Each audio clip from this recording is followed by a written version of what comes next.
আসসালামু আলাইকুম। পদ্মা নদী দেখতে এলাম। এভাবে করে শহীদ মিনারে আসছি। শহীদ মিনার দেখা যাচ্ছে, এই যে শহীদ মিনার। এরপর একটু আমি হেঁটে পদ্মা নদীর ধারে যাওয়ার চেষ্টা করব। দূরে পদ্মা দেখা যাচ্ছে। নদীতে এখন মোটামুটি পানি আছে।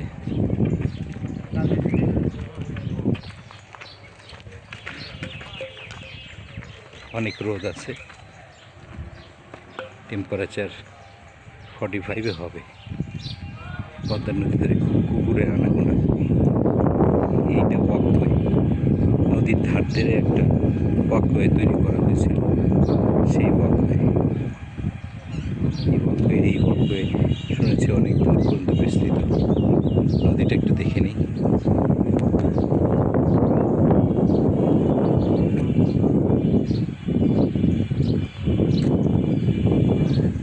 অনেক জায়গায় চর আছে,